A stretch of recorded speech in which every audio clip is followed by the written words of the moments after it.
Imagine a time when dance was not merely a performance art, so getting fear that would probably still let us delve into the captivating world of La Argentina. A flamenco dancer whose real name was Antonia Mercé. Her story isn't just about dance.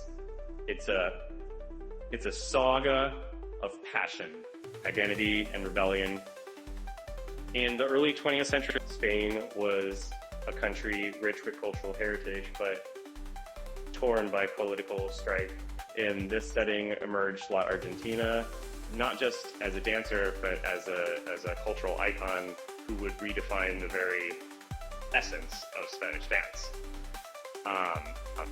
Antonia was born into a world where flamenco was seen as a folk dance, relegated to the shadows of Spanish culture.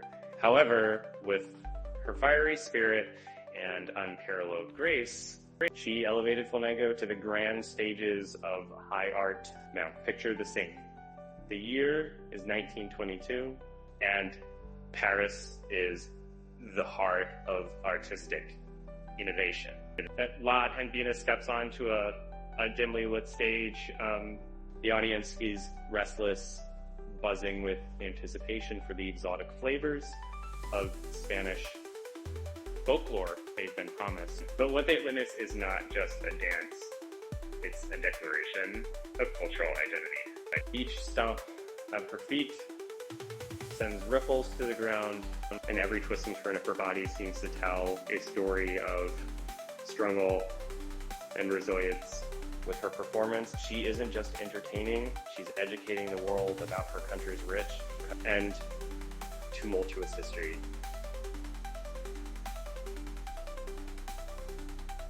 But La Argentina's influence went beyond the stage. She inspired a generation of dancers and challenged them to think about dance as a form of intellectual and emotional expression. Now, among her admirers was none other than Martha Graham, who once said the movements of her dances, the songs, the tragic and triumphant cries were all saying itself. Her legacy teaches us an invaluable lesson. Dance can be a powerful medium for expressing cultural heritage and for fighting cultural imperialism. Each step and motion in dance can narrate stories of joy, and its pain, oppression, and freedom.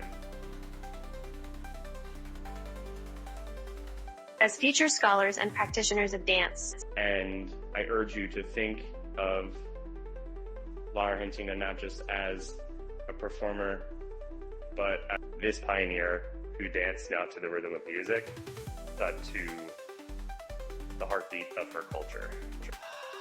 Think of dance as your canvas and your movements as strokes that paint your story. How will you use your art to reflect your identity, your history, and your values?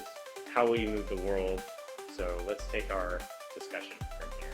How do we see dance, not just as an aesthetic pursuit, but as a profound medium for cultural expression and societal change? How can we, as scholars and artists, use our work to echo the cries of the past and, the hopes of the future? Remember, every dance has a story, and every dancer is a storyteller. What story will you tell?